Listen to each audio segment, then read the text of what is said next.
The Bengals are playing a very high quality brand of football right now, but they haven't beaten the Browns for years. Is this the week they get it done? We'll get predictions and some matchup analysis and more in our pregame show.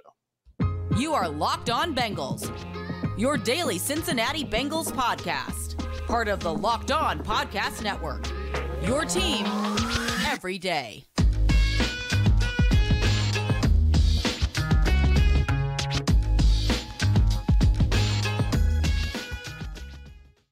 What up, Bengals fans, and welcome to another episode of the Locked On Bengals podcast. I'm your host, Jake Liscow. He's your host, James Rapien. We're part of the Locked On Podcast Network here on Locked On Bengals, bringing you coverage of your team every day, free and available everywhere you get your podcasts and on YouTube.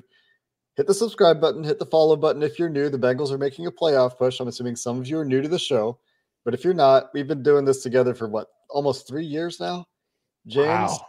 It's coming up. It's been a while at this point, and we're going to be here. We're going to consistently have you covered with the top-end Bengals analysis, news, and more. And so you should join the First Listen Club. And that's all I've got to say about that. Isn't it crazy, James, that here we are in Week 14. The Bengals are 8-4. They're playing the Cleveland Browns. We're talking about them as a Super Bowl contender early in the week. Mm-hmm. The Browns are 5-7? Yep. Is that right? Yep. And not a good football team by most metrics. They have some good players for sure. We talked about some of them with Jeff yesterday. We're going to talk about some of them again today. But the Bengals just beat the Chiefs for the third straight time. The Titans for the third straight time. Joe Burrow 3-0 against those teams who have been winning their division. And here we are talking about the Browns. And we're saying, man, could they just beat the Browns? Yeah. And somehow that's a question. I mean, obviously, any given Sunday, any team can win any Sunday. But we're talking about a team that wants a first-place record in the AFC, a first-round bye. And we're talking about the Cleveland Browns, who, as Jeff said, have a puncher's chance. It's a very, very slim chance to make the playoffs, but is likely looking to next year. And this is a game that is questionable, right? In some ways, they're coming in, they're playing really well, but the Browns have had their number, at least on paper. Yeah, that's the thing.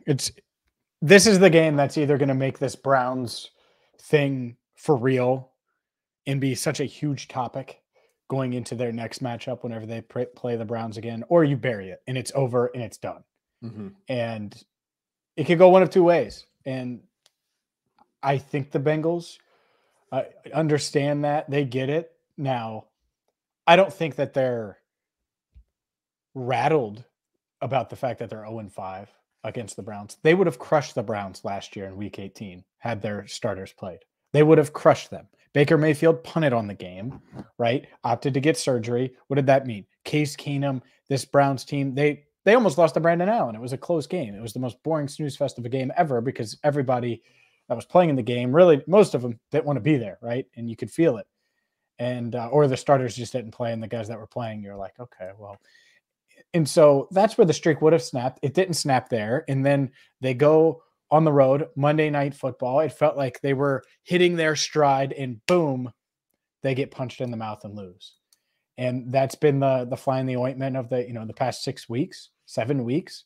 You go 6-1, you feel really good. You've won 8 of 10 after an 0-2 start, but one of those losses is an ugly loss to the Browns. And so they know they need to win. I've talked to veterans this week. They know how important this game is for the seeding, like you've talked about and mentioned multiple times, and also just for the division. If they're going to win this division, they have to win Sunday. But unless the Ravens just completely collapse, which I don't expect them to do with Tyler Huntley, I think he'll be okay. So unless the Ravens just completely collapse, if you want to win the division, you're going to have to win Sunday, because odds are there's a decent chance that it ends up, you could be tied with the Ravens. And if you end up tied with the Ravens, that means you're going to have to win that game later in the season to get to 3-3 in the division. 2, you're going to have them be 3-3 in the division.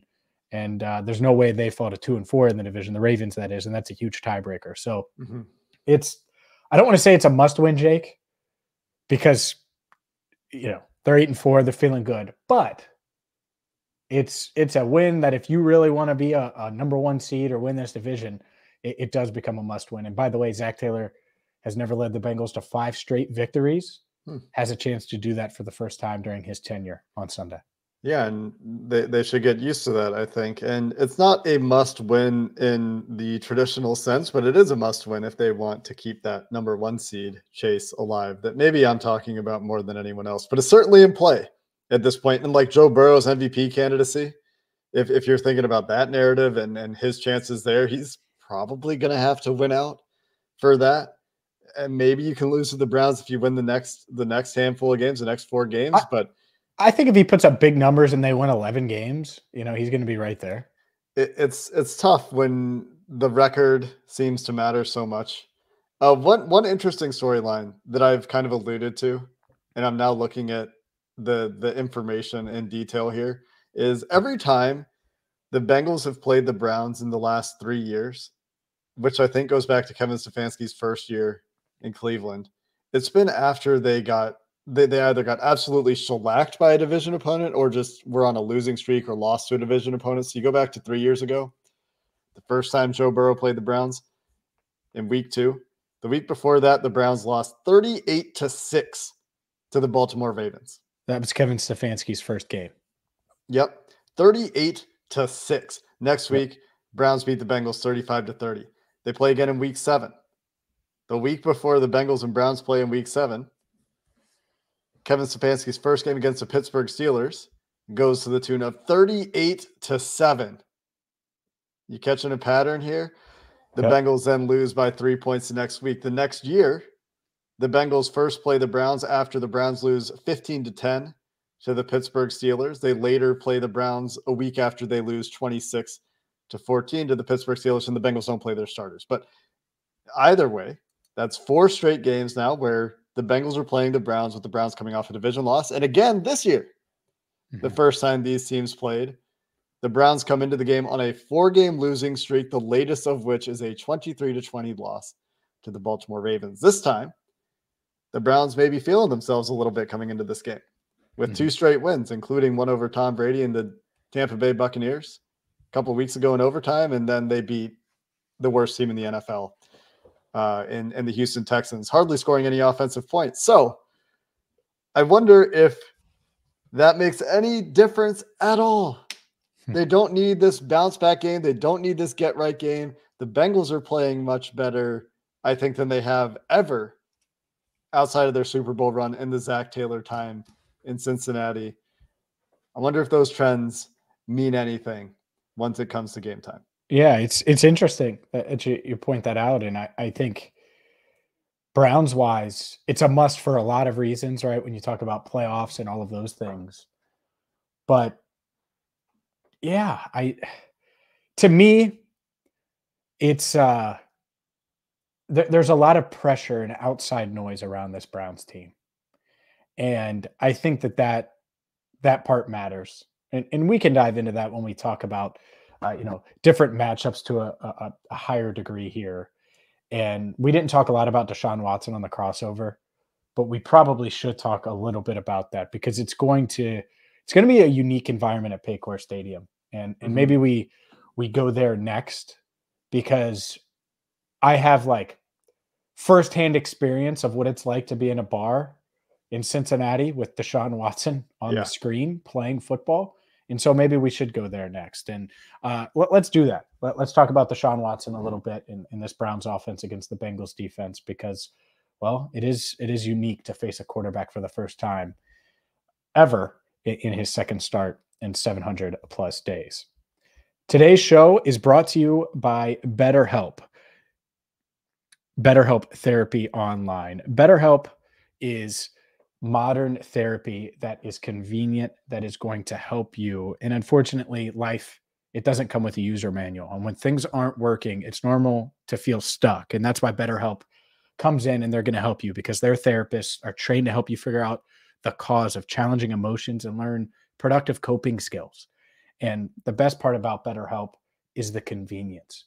You can do it from the comfort of your own home all the benefits of in-person therapy, but it's convenient, more accessible, more affordable, 100% online. And that they have a questionnaire that's going to help find a therapist for you, but you can change therapists at any time. So get unstuck with BetterHelp and learn more and save 10% off your first month with BetterHelp.com/lockedon. That's BetterHelp, BetterHelp.com/lockedon. Deshaun Watson, a topic that I've honestly done my best to avoid since he was acquired by the Cleveland Browns and all the things after that happened. But here we are. He will be playing quarterback for the Cleveland Browns. He is fresh off his suspension and a miserable performance against the worst team in the NFL, his former employer, the Houston Texans, where it seemed like it was a very amicable crowd in some ways. Houston fans and Browns fans alike down there wearing Deshaun Watson jerseys. I'm sure there will be Browns fans at Paycor Stadium. There will. On Sunday. It's impossible for any team to keep out all of the visiting team's fans. I also know that Bengals fans are turning up and turning out for these games, and there's no love lost between these teams in the first place. Mm-hmm. You add the additional layer of Deshaun Watson. And, well, James, you mentioned you've got the firsthand experience. It could be uniquely vicious and hostile in the stadium this weekend. We talk about getting off to a good start a ton. And we've done that, especially early in the year when the Bengals were kind of finding their footing. This crowd is going to be so insane, so hyped, one, to see the Bengals because, well, let's be honest here. Bengals fans are really excited. They've won 4 straight. But then the other side of it, I was broadcasting with Tony Pike at Holy Grail, noon to 3 on Sunday. And for those that don't know, it's a sports bar, the go-to sports bar downtown, to be quite frank, in between the stadiums. And it's packed with Bengals fans. Not one of them was quiet when Deshaun Watson was, skipping passes. A bunch of cheers. It was like the Bengals were playing. Honestly, like that's how it felt. Like that's how loud it would get. And boos if he would make a completion, or boos if everyone was all in on the Texans pulling off the upset. And so I can't imagine the atmosphere that Paycor is going to have at the start of the game. And so the main thing to me, and this isn't just offense, it isn't just defense, it isn't just the Browns, even though it certainly matters with the way the Browns are structured as a team. But if you can disrupt Watson and not let him get into a rhythm early, and so get off to a good start on defense and score on offense, that might be the most chaos and crazy environment that we've seen in a long, long time at a stadium. And I don't mean like unruly or anything like that. I just think fans are clearly, they can't wait to boo Deshaun Watson, and I don't blame them. And so you want to give them something to boo and then cheer about once the game starts. And if you do that, it's going to be I think it might be one of the crazier, if not the craziest environment I've been a part of. We'll see. Maybe I'm over exaggerating and it's not going to be as bad. Would not shock me at all, though, if you hear as loud of cheers as you've heard really since the playoff win at Paycor, because that was obviously an historic moment. And there have been some crazy crowds. Not to take anything away from the crowds, obviously. They've been fantastic, and I think that's been pretty apparent. Sure. It was great last week against the Chiefs, too, and I don't think anyone would take it that way, but you never know on the internet, right? Somebody out there might have taken a slight there. I don't know, but there's just like this unique fire, this unique circus around Deshaun Watson right now, and there's a lot of ammunition there for fans to get after it and be loud and make it a difficult place for this Browns team to operate on offense. And that's honestly to get back to some of the like pure football aspects of this, not that disrupting the way the offense communicates isn't a pure football part of this. why it wouldn't surprise me if this Browns offense looks a lot like it has over the last few years. And they don't, ask their quarterback to do a lot of drop back passing and be the, former Pro Bowl quarterback when he was playing well with the Texans over 2 years ago. Or maybe, I guess, about 2 years ago, maybe not over 2 years ago. And they just lean into the things that they've always leaned into, which is their run game, their play action game, scheming stuff up, misdirection, and they've got Nick Chubb, so why not, right? And that's why I know in our crossover we talked a lot about the passing games for both of these teams, really. And Donovan Peoples-Jones seems to always make plays against the Bengals. David Njoku has been great for the Browns this year, and he's going to be back in this game and healthy. And Amari Cooper has been a very productive receiver for the Browns.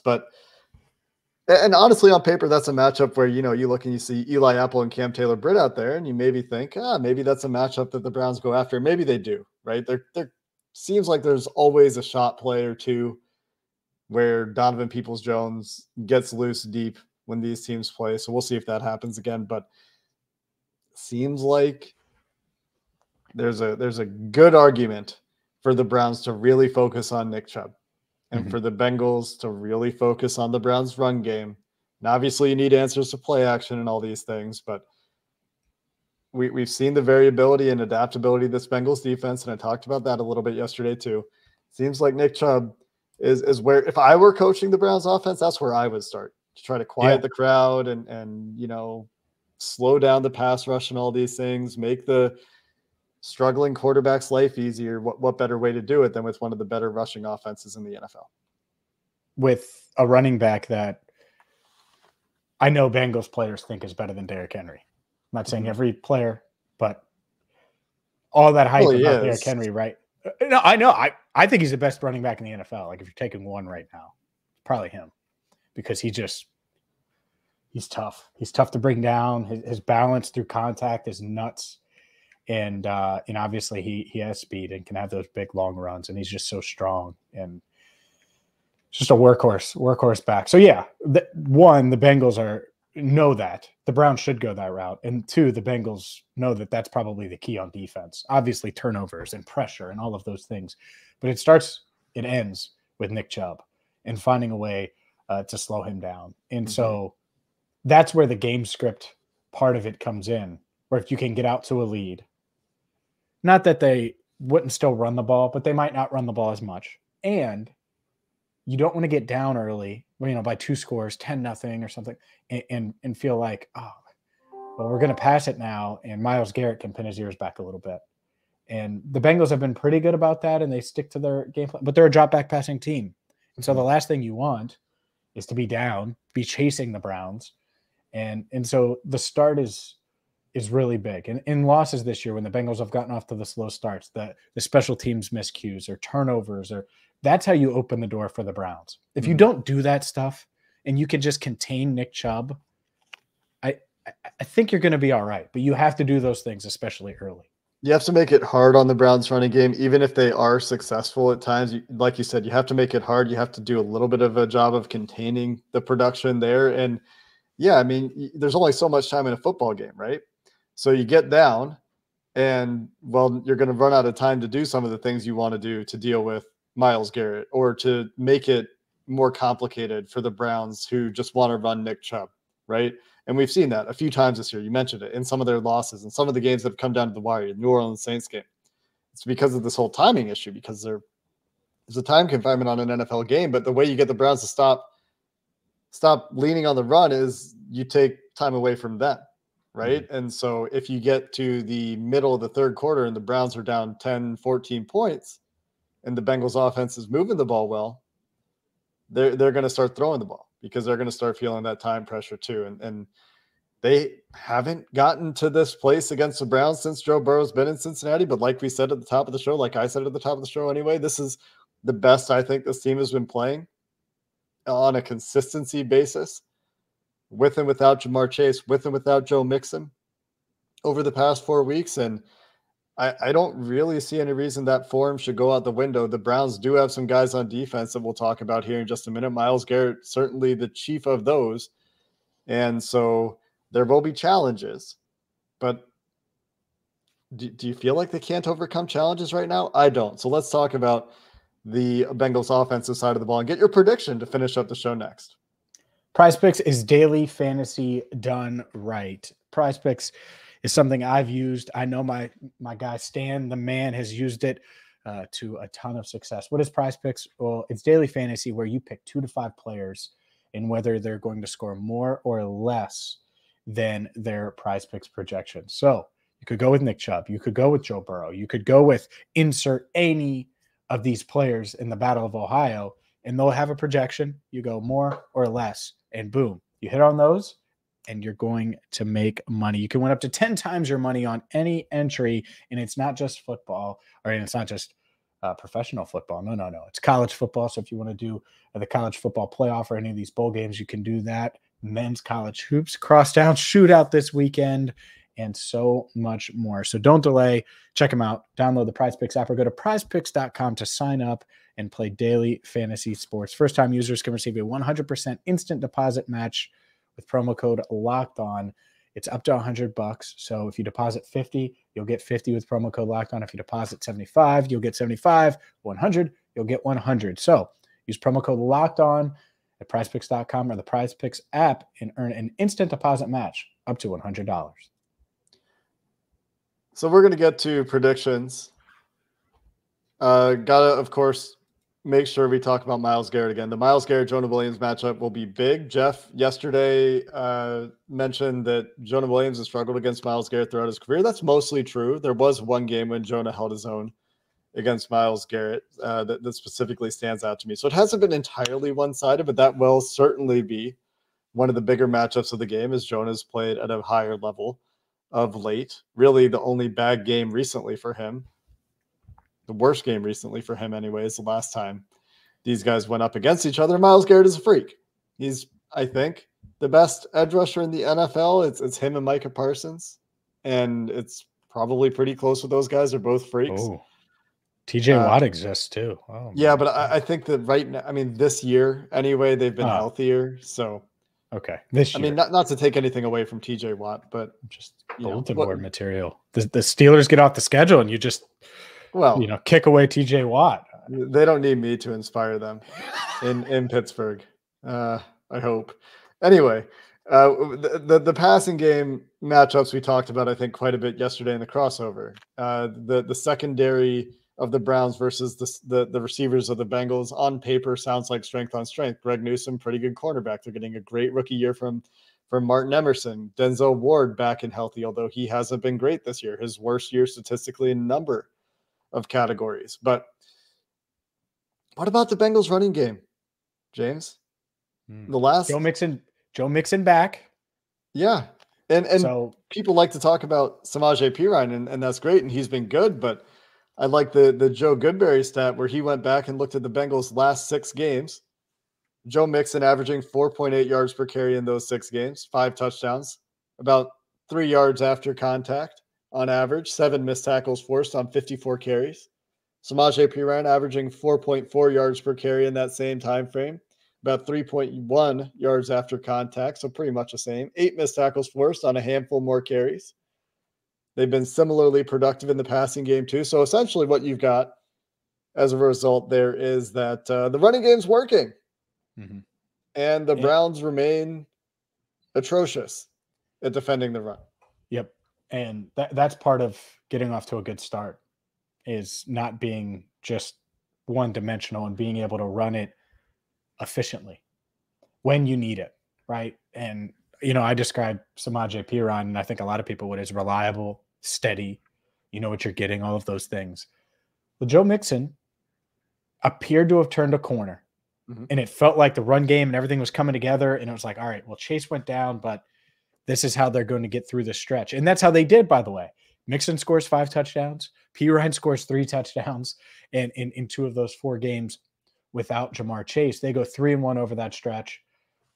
There's a place for Perine. There's a place for Mixon. Zach Taylor said Mixon still going to start. Duh.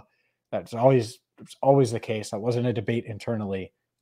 But now they have a two-headed monster, and they know that Perine can be capable, and everyone else feels like he can be capable, and everyone on the team believes in him. And that's great, because if it's 55 to 45 percentage-wise of snaps, okay. If it's 60-40, that's fine too. Here's what I like the idea of, Jake. We're talking about number 1 seeds and playoffs. How about 2 fresh backs throughout the postseason? First, for this game and moving forward, because Mixon's gotten a couple of weeks to rest his legs, and I know he's recovering from the concussion, but overall you would think he'd be pretty well rested. But 2, now you could keep these guys fresh during the game. And that part does matter, especially now with everyone's confidence in Samaje Perine. It's a pretty exciting place to be, I think, for this Bengals ground attack. So yes, they've been better, and yet this entire offense struggled against the Browns on Monday Night Football. It's time for them to redeem themselves. Yeah. And they certainly have a chance to do so. I do like you pointing out that you can keep both these guys fresh in games before we move on to the prediction, just because that is the biggest practical impact to me of Samaje Perine's success in the running game. Is great. They have like the legitimate threat of a run when he's on the field. You don't have to immediately say we're passing 90% of the time when Samaje Perine's on the field, and B, you get more opportunities to spell Joe Mixon, and you don't lose so much because you feel really confident in what Samaje Perine can do right now. Let's get to predictions, James. The Bengals 6-1 in their last 7 games, and not only are they 6-1 in their last 7 games, but going all the way back to week 3, they are 9-1 against the spread. They're favored by about a touchdown, depending on where you look. I don't know what the exact line will be by the time you hear this. Looks like it's crept a little bit toward the Browns. So call it 5.5, 6 points. They've been covering the spread against every team but Cleveland in Cleveland. They've been covering the spread at home. They've been winning at home. Outside of that Pittsburgh game, they've won at home. They've taken care of business, defended the jungle. Yesterday you said you're taking the Bengals in this one, but is it a let's stop talking about the Browns 28-point blowout, or is this going to be a close one deep into the fourth quarter? I'll be honest with you. I do have some vibes that it could be the first one. I do have a little bit of a sense of that, but it is the NFL. It is a must-win for the Browns. I do think Deshaun Watson is going to play better. It is a weird matchup that has been quirky over the years. And so I just checked the BetOnline odds, by the way, 5.5. Okay. Give me the Bengals. Give me the Bengals at that 5.5. Better quarterback, offensive line playing at a high level. Running back tandem might not be as good as their tandem with the Browns, but it's still really darn good. Much better receivers. On defense, the defensive line should be with DJ Reader, and I know they're healthier on their offensive line as well. But with DJ Reader, Josh Tupou, you should be much better and in a much better place now to defend Nick Chubb. Is it going to be easy? No. But the way Playoff P, a.k.a. Jermaine Pratt, Logan Wilson, a.k.a. Dash from The Incredibles, CJ Uzama's line, not mine. The way these guys are playing, I think they're going to be able to keep Chubb in check. I think this Bengals team gets off to a quick start. I think they're in control of the game throughout. There might be a moment of doubt or two where it's a little uneasy, but they get it done. I was leaning 27-17. I think that the Browns put up a little bit more than that. I'll say 27-20. Bengals snap the streak. Burrow beats the Browns. They improve to 9-4 on the season, and Zach Taylor wins 5 straight for the first of what Bengals fans hope is many times throughout his head coaching career. That would be great. I would sign up for that.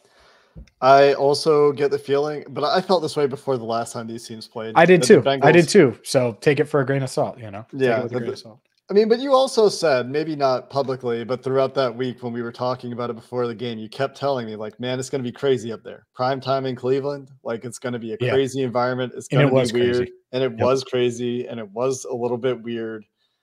But Joe Burrow's come a really long way since then. The offensive line has come a really long way since then. It's a big test for this offensive line. Really, I'm only talking about Jonah Williams here.